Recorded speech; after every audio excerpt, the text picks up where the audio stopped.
तो हाँ जी दोस्तों, कैसे हैं आप सब? स्वागत करते हैं आप सभी का एक बार फिर से हमारे चैनल पर।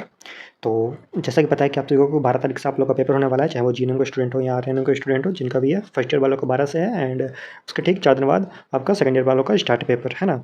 तो आज मैं फर्स्ट ईयर वालों के बारे में बात करने वाला हूँ, क्योंकि उनका ये पहली बार नर्सिंग का एग्जाम हो रहा होता है। तो मैं उनके सामने प्रीवियस ईयर का क्वेश्चन लेकर आया हूँ, ताकि उन्हें ये पता चले कि क्वेश्चन किस पैटर्न पर पूछता है और कैसे आपको अपने पेपर को लिखना है एंड किस तरह का ऑब्जेक्टिव सबको आपसे पूछे जाएंगे। ठीक है, तो हम इस वीडियो में ऑब्जेक्टिव्स का सॉल्यूशन देखेंगे एंड जो लॉन्ग क्वेश्चन होगा वो आपको उसका थोड़ा आइडिया दे दूंगा एंड साथ ही आप लोग को, जिससे आपको पेपर में देने में काफ़ी आसानी होगी। ठीक है, तो चलिए वीडियो को शुरू करते हैं। तो देख सकते हैं ये मेरा बिहार नर्सिंग का पेपर है और ये आपका पिछले साल 2023 में इसका एग्ज़ाम हुआ था। ये वही क्वेश्चन है। ठीक है, तो जिसमें तो सबसे पहले आपका क्वेश्चन पूछता है 15 मार्क्स का, जिसमें आपका रहेगा कि एक्सोक्राइन एंड एंडोक्राइन है ना। जो अंतःस्रावी हो गई या बाह्यस्रावी ग्रंथि है, उसका दोनों में अंतर बताना है आपको। फिर कौन कौन से एंडोक्राइन ग्लैंड्स होते हैं उनके बारे में आपको लिस्ट बनाना है। ठीक है, एंड पिट्यूटरी ग्लैंड का क्या कार्य है एंड क्या उसका स्ट्रक्चर है, आपको इसका भी स्पष्ट करना होता है। ठीक है, तो अगर मेरी सजेशन की बात करें तो इसमें आप जो लॉन्ग क्वेश्चन होते हैं है ना, जहाँ एक्सप्लेन एंड फंक्शन आ गया ना, तो कोशिश करिए कि इसमें आप हो सके तो छोटा सा ही सही पिट्यूटरी ग्लैंड का आप फिगर बना दीजिए। ठीक है, तो इससे होगा क्या कि ये जो आपका जो थोड़ी सी एक्स्ट्रा वर्क है ना, ये आपको दूसरे बच्चों से अलग कर देगी एंड आपको एक हाई स्कोर करने में काफ़ी हेल्प मदद करेगा। ठीक है, तो ये आपको एक अलग से इफेक्ट आएगा इसका। फिर आपका सेकंड क्वेश्चन इसी तरह से आपका ये क्वेश्चन भी लॉन्ग है, 15 नंबर का, कि सूक्ष्मजीव को रोकथाम का सिद्धांत का वर्णन करें एंड डिसइंफेक्शन एंड स्टरलाइजेशन में अंतर बताएं। ये काफ़ी इंपॉर्टेंट या कह लीजिए कि काफ़ी हाईलाइटेड टॉपिक है। डिसइंफेक्शन या स्टरलाइजेशन, या तो ये लॉन्ग क्वेश्चन में पूछ देता है या कभी कभी शॉर्ट नोट्स में भी डाल देता है ना। इनके माइक्रो ऑर्गेनिज्म से रिलेटेड सेक्शन से एक न एक टॉपिक आपकी एग्जाम में रहती है। ठीक है, तो इस तरह से आपके ये 2 लॉन्ग क्वेश्चन हो गया एंड यहाँ पे आपको पूछे जा रहे हैं ट्रू एंड फॉल्स। ठीक है, तो इसमें टोटल आपका 10 ट्रू फॉल्स हैं। तो एक एक करके सबको देखते हैं किसका क्या होगा। तो देख सकते हैं कि इसमें सबसे पहला कह रहा है कि total number of bones in the human body is 300। तो क्या मानव शरीर में हड्डियों की संख्या 300 होती है? तो ये बिल्कुल गलत बात है ना। तो इसका हो जाएगा फॉल्स। ठीक है, नेक्स्ट कह रहा है आपका length of rectum is 5 inches, यानी कि आपकी मलाशय की लंबाई 5 इंच होती है। तो ये बिल्कुल सही बात है ना। और इसकी लंबाई 5 इंच होती है। अगर सेंटीमीटर में बात करें तो 12 से लेकर के 15 सेंटीमीटर के बीच में होती है। ठीक है, तीसरा नंबर कह रहा है कि टॉन्सिल्स और लिम्फॉइड टिश्यू, क्या टॉन्सिल एक लिम्फॉइड उत्तक है? तो हाँ, ये बिल्कुल सही है, टॉन्सिल आपका एक लिम्फॉइड उत्तक है। तो ये हो जाएगा आपका ट्रू। चौथा कह रहा है कि pelvic cavity is dome shaped, श्रोणी गुहा गुंबद के आकार की होती है। तो ये बिल्कुल गलत बात है। श्रोणी गुहा जब पेल्विक कैविटी होता है वो डोम शेप में नहीं होता है। ठीक है, डोम शेप्ड आपका डायफ्राम होता है। तो ये हो जाएगा आपका फॉल्स। नेक्स्ट कह रहा है कि erythrocyte is another name of RBC. तो ये बिल्कुल सही बात है। और आरबीसी यानी कि रेड ब्लड सेल्स का दूसरा नाम इरिथ्रोसाइट भी होता है। अगर आप किसी पेशेंट की टेस्ट रिपोर्ट देखिएगा तो वहाँ पे आपको इरिथ्रोसाइट ही ज़्यादातर मेंशन होता है। ठीक है, तो 5 नंबर का ट्रू। छठा कह रहा है कि enzymes have no functions in the body. क्या एंजाइम का शरीर में कोई भी काम नहीं होता? तो ये बिल्कुल फॉल्स बात है। एंजाइम का शरीर में बहुत ही इंपॉर्टेंट वर्क होता है। ये आपके पाचन में मदद करता है ना, या फिर आपके लीवर को सही रूप से कार्य करने में भी एंजाइम मदद करता है। ठीक है, नेक्स्ट कह रहा है हमारा ह्यूमन हार्ट हैज 4 चैम्बर्स। क्या मानव हृदय में 4 कोष्ठ होते हैं? तो बिल्कुल सही, ह्यूमन हार्ट हैज 4 चैम्बर्स। आपका left atrium, left ventricle, right atrium, right ventricle, ये चारों में आपका डिवाइड किया गया हार्ट को। ठीक है, फिर उसका आता है sulphuric acid is present in the stomach. ये बिल्कुल गलत बात है ना। आपके स्टोमक में, आपके पेट में सल्फ्यूरिक एसिड नहीं होता। आपके पेट में हाइड्रोक्लोरिक एसिड पाया जाता है, जिसे हम लोग शॉर्ट में HCl भी कहते हैं। ठीक है, नेक्स्ट कर रहा है 9वां number, femur is the largest bone of the body. क्या फीमर शरीर की सबसे बड़ी अस्थि है? तो हाँ, बिल्कुल सही बात है, सबसे बड़ी अस्थि आपका फीमर बोन है एंड सबसे छोटी अस्थि आपका स्टेपिस है। ठीक है,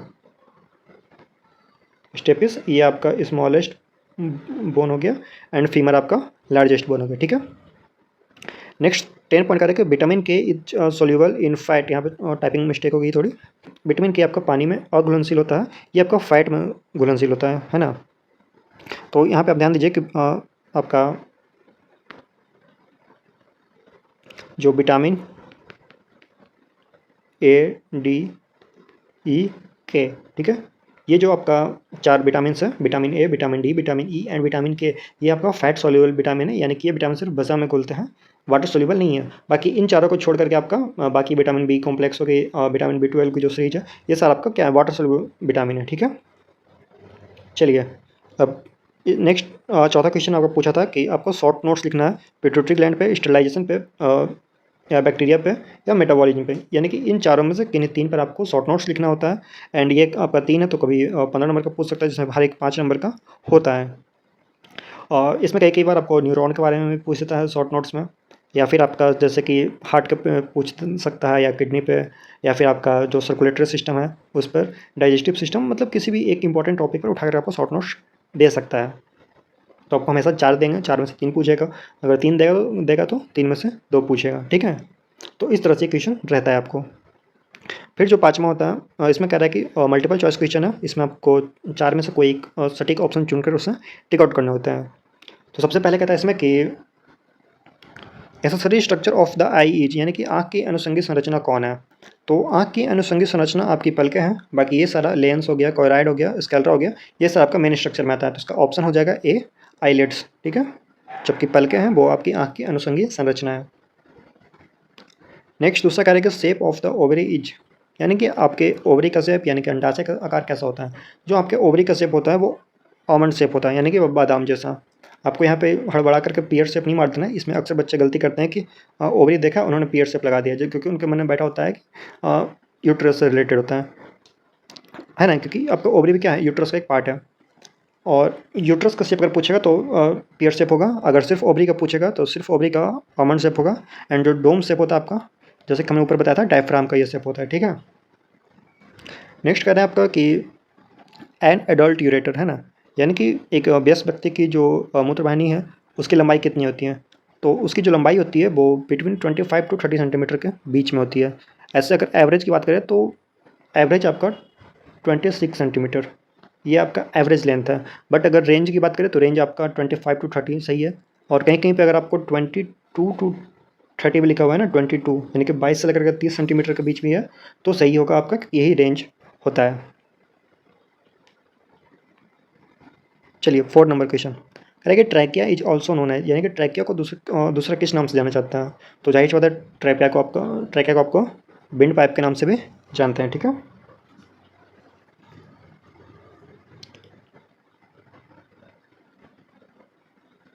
नेक्स्ट पॉइंट आपका power house of the cell, यानी कि कोशिका का पावर हाउस कौन है, कोशिका के किस भाग में सारी एनर्जी स्टोर होती है। तो माइटोकॉन्ड्रिया, ठीक है, यानी कि power house of the cell is known as mitochondria.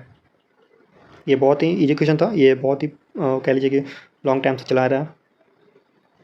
Which one is not a blood clotting factor, यानी कि इनमें से कौन सा एक ऐसा फैक्टर है जो ब्लड क्लॉटिंग का कारक नहीं है। तो इसका 13 ये भी एक ब्लड क्लॉटिंग फैक्टर है, 12 भी एक ब्लड क्लॉटिंग फैक्टर है, 9 भी ब्लड क्लॉटिंग फैक्टर है, यानी कि 1 to 13 आपका ब्लड क्लॉटिंग फैक्टर होते हैं। तो इसका जो होगा ऑप्शन डी, नन, यानी कि इनमें से कोई नहीं। 7वां क्वेश्चन कर आपका pericardium is the covering of, यानी कि पेरिकार्डियम किसका आवरण होता है। तो इसमें सिंपल सा आप पता लगा सकते हैं, इसमें बात कर रहे हैं पेरिकार्डियम की। तो ये जो वर्ड है कार्डियम, ये आपका कार्डियक से आता है, और कार्डियक आपका किससे रिलेटेड होता है, तो हार्ट से रिलेटेड होता है। तो पेरिकार्डियम आपका हार्ट की वॉल का को कहते हैं, ठीक है। हार्ट जो जो आपकी हार्ट की दीवारें होती हैं उसे भी 3 पार्ट में डिवाइड किया गया है। तो उसमें से जो सबसे निचला आवरण होता है उसे हम लोग पेरिकार्डियम कहते हैं, ठीक है। चलिए नेक्स्ट पॉइंट हमारा 8वां नंबर कह रहा है कि the vertebral column consist of, यानी कि जो आपका वर्टेब्रा है उनमें कितनी हड्डियाँ होती है, यानी कि रीढ़ कितनी हड्डियों से मिलकर बना होता है। तो ऑप्शन 33 है ना, यानी कि 33 बोन से मिलकर के हमारी रीढ़, यानी कि हमारी वर्टेब्रल कॉलम बनी होती है, ठीक है। नेक्स्ट कह रहा है आपका the bone which is also known as knee cap, यानी कि किस बोन को हम लोग नी कैप के भी नाम से जानते हैं। तो इसका आंसर हो जाएगा आपका पटेला, जो आपके घुटनों में होती है ना। तो पटेला बोन को हम लोग नी कैप के नाम से भी जानते हैं। 10 नंबर कह रहा है कि in which blood group has no antigens, यानी कि किस ब्लड ग्रुप में एंटीजन नहीं पाया जाता। तो इसका ऑप्शन जाएगा ओ। अगर इसकी डिटेल की बात कर लें तो ओ नेगेटिव, ठीक है। बेसिकली ओ नेगेटिव में एंटीजन्स नहीं पाया जाता, बट यहाँ पे ओ नेगेटिव नहीं है तो हम ओ की ओर जाएंगे। मेरा ऑप्शन डी सही हो जाएगा। ठीक है, तो ये था मेरा मल्टीपल चॉइस क्वेश्चन। इसके बाद आता है फिल इन द ब्लैंक्स। ठीक है, ये इसमें भी आपका total 10 fill in the blanks है। तो चलिए एक एक करके सबको देखते हैं। तो सबसे पहले कह रहा है कि डायफ्राम इज विथ शेप, यानी कि डायफ्राम का कौन सा आकार होता है। तो जो डायफ्राम का शेप होता है वो डोम शेप होता है। ठीक है,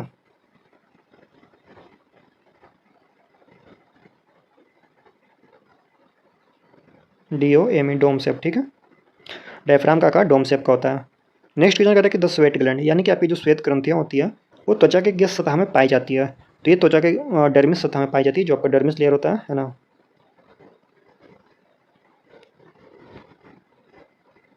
डर्मिस लेयर। ठीक है, स्वेट ग्लैंड आपका त्वचा की डर्मिस लेयर में पाई जाती है, जो आपका पसीने के निकलने के लिए उत्तरदायी होती है। नेक्स्ट कह रहा है हमारा तीसरा नंबर के वर्मिंग फॉर अपेंडिक्स प्रोजेक्ट्स, यानी कि जो आपका अपेंडिक्स है, वर्मिंग फॉर अपेंडिक्स, जैसे हिंदी में उंडा कुछ भी कहते हैं, ये किससे निकलती है। तो ये आपका सीकम से निकलती है। Caecum, CECUM, caecum. नेक्स्ट कह रहा है आपका is the reservoir of bile, यानी कि पित्त का भंडार कौन करता है, यानी कि पित्त को स्टोरेज करने का काम कौन करता है। तो गॉल ब्लैडर, शॉर्ट में हम लोग जिसे जीबी भी कहते हैं, पित्ताशय।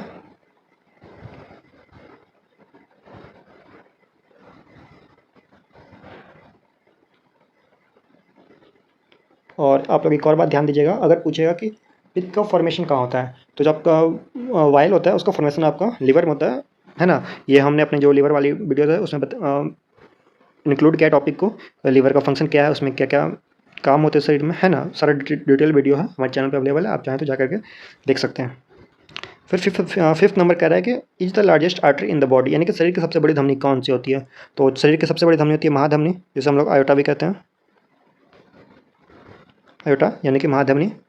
छठा नंबर कह रहा है कि largest gland in the body is, यानी कि शरीर की सबसे बड़ी ग्रंथि। तो यहाँ पे ध्यान रखिएगा आप लोग, क्योंकि लार्जेस्ट ग्लैंड पूछा है तो लीवर हो जाएगा। सबसे बड़ी ग्रंथि आपकी लीवर होती है। और अगर बात करें लार्जेस्ट ऑर्गन की, ठीक है, अगर जैसे ही ऑर्गन कह देगा तो ऑर्गन आपका हो जाएगा स्किन।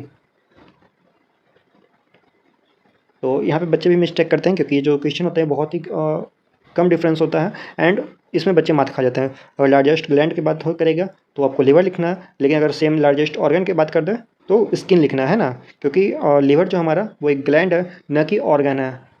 ये चीज़ आप लोग ध्यान रखिएगा, वरना अगर इस चीज़ को मिस करिएगा तो आपको एक नंबर इजी माइनस हो जाएंगे, क्योंकि जो लीवर है हमारा वो ग्लैंड है, ना कि ऑर्गन है। ऑर्गन की बात करेगा तो स्किन। ठीक है, चलिए 7वां नंबर कह रहा है रिएक्शन ऑफ ब्लड, यानी कि ब्लड की जो प्रतिक्रिया होती है वो कैसी होती है। तो जो ब्लड की प्रतिक्रिया होती है वो हेमोलाइटिक होती है। ठीक है, हेमोलाइटिक, हेमोलाइटिक रिएक्शन देता है ये ब्लड आपका, और ये जनरली आपका ब्लड ट्रांसफ्यूजन का टाइम होता है, जिससे आपका इम्यून सिस्टम बिल्कुल डिस्ट्रॉय हो जाता है एंड आप बीमारियों से घिर जाते हैं। फिर आपका 8वां नंबर कह रहा है कि the smallest unit of kidney, यानी कि गुर्दे की सबसे छोटी इकाई क्या होती है। तो जो गुर्दे की सबसे छोटी इकाई होती है उसे हम लोग नेफ्रॉन कहते हैं।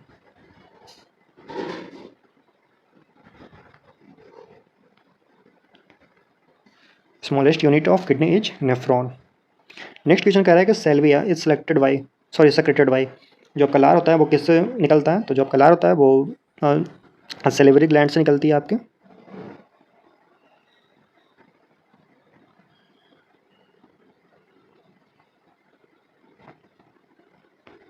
ठीक है, और नेक्स्ट हमारा कह रहा है 10th नंबर लास्ट क्वेश्चन कि पैनक्रियाज का वेट कितना होता है। तो जो आपका जो पैनक्रियाज है उसका वजन जो होता है आपका अप्रॉक्स आपका 60 to 100 ग्राम्स के बीच में। ठीक है, 60 to 100 ग्राम के बीच में।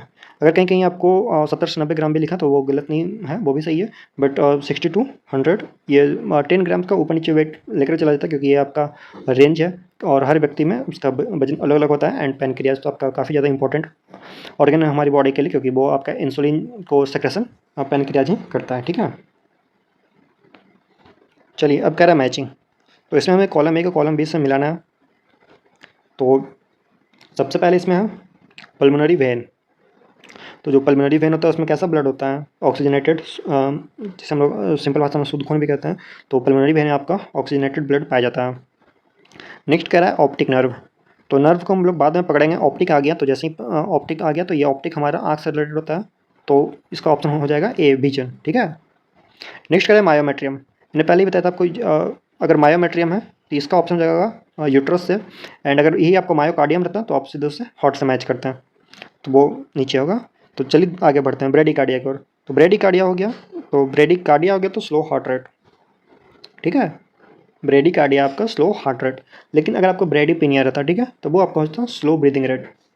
एंड टेकिकार्डिया आपका होता है fast heart rate, and tachypnoea fast respiratory rate. ठीक है, तो यही थोड़ा थोड़ा का डिफर है, आप लोग को ध्यान रखना पड़ेगा।